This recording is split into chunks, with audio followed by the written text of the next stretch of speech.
Ыкылымдарды карыткан кыргыздын улуттун уңгусу болгон каада салт, үрп адаты, маданияты, сөз байлыгы көргөн уккан дүйнө элдерин таң калтырып, суктандырып келет. Ааламдашуу учурунда бул баалуулуктар өзгөчө нукка бурулуп, кайбир учурларда мааниси жоголуп, унутта калып баратканын мезгил тастыктап келет.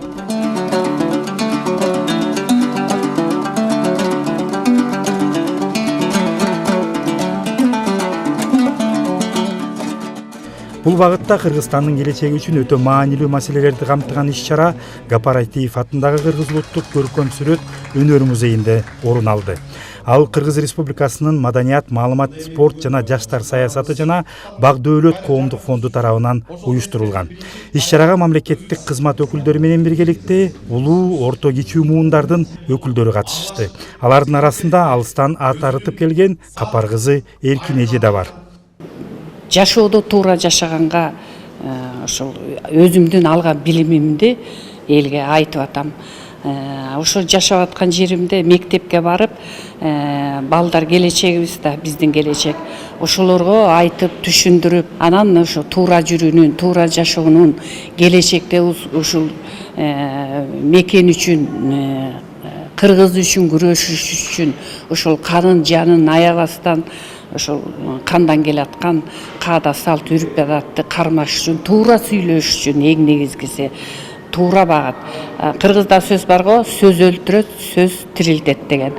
Ошол сөздүн салмагын, сөздүн күчүн тууралап билиш үчүн балдарга ошо айтып турам. Бак-Дөөлөт коомуна келген мен билимге, акылга толуп, биздин өзүбүздүн өткөн ата бабалардын, ата тектин санжырасын, баалуулуктарын, көз караш, салт сананы үйрөнүп, өзүмдү өзүм таанууга жол ачылды. Мындай айтканда, өзүбүздө жаткан байлыкты, мурасты, тамырды таанып, ошого ыраазы болдум. Жолугушууда жашоонун сырлары деген аталыштагы Бак-Дөөлөт коомдук фонду тарабынан тартылып даярдалган социалдык роликтердин бет ачары болуп өттү. Анда кыргыздын руханий, адеп, ахлак, адептүүлүк багытындагы баалуулуктар көрсөтүлүп, курагына карабай калың эл катмарына жайылтып, түшүндүрүүгө өзгөчө басым жасалган. Бул долбоордо жаштар өзгөчө активдүү катышкан. Капаланбай, кайгырбай, ызаланбай, тоскоолдуктардан өтүүдө көп күч сарптабайт. Жана тоскоолдуктардан ойлонбостон өтөт. Бактысыз адам ар бир тоскоолго өзүнүн көп күчүн сарптайт.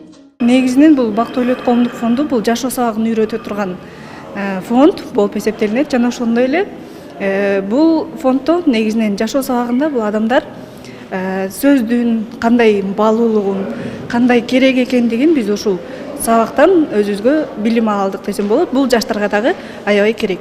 Бул билимдерди үрп адаттарга, маданиятка, каада салтка дагы үйрөтүп кетти. Жана ошондой эле эч качан мындай бактысыз эмес, бактылуу адам болгонго дагы үйрөтүп кетти. Мага аябай таасир бергени бул бактылуу болуп жашоо. Кыргыздын каада салтын, үрп адатын, маданиятын дагы окутуп үйрөтүүгө чоң жардам берди. Ошо китептерди окуп, жашоо сабагындагы көптөгөн китептерди окуу менен биргеликте, мисалы үчүн өзүмдө өзгөрүүлөрдү байкадым. Жана ошондой эле бул жаштарга дагы бул туура таасир берет деген ойдомун. Муратбек Алыбаев ички иштер кызматын аркалап, азыр ардактуу эс алууда. Ага карабастан Бак-Дөөлөт коомдук фондунун жигердүү катышуучусу. Агайдын айтымында адамдарды тууралыкка, ойду, жан дүйнөнү тазалоо бул бүгүн учур талабы. Ошол себептен өзүнүн кесиптештерине бул маселелер боюнча иштерди алып барып келет.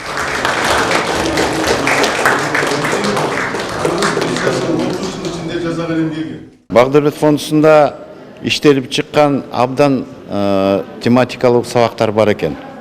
Ал сабактар, мисалы айтсам, милдет, кызмат, ар намысты өйдөлөтө турган, так аткара турган тематикалар бар экен.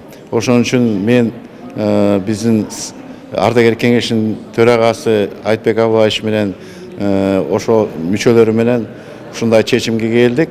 Ушул сабактарды биз жаш милиция кызматкерлерине тартууласак, анда ошолордун иши жанагы иши оңолот деп ойлодук да. Мындай иш-чаралар өлкөнүн туруктуу өнүгүп өсүүсүнө жана Кыргызстандын жарандарынын алдыга өсүп ийгиликке жетишине түрткү берери ортодогу пикир алмашууда баса белгиленди. Эске сала кетсек, бул саамалык Кыргыз Республикасынын президенти Садыр Жапаровдун инсандын руханий адеп ахлактык өнүгүүсү жана дене тарбиясы жарлыгын ишке ашыруу максатында уюштурулду. Мурат Жолокеев, Күмүш Куттубеков, СТВ.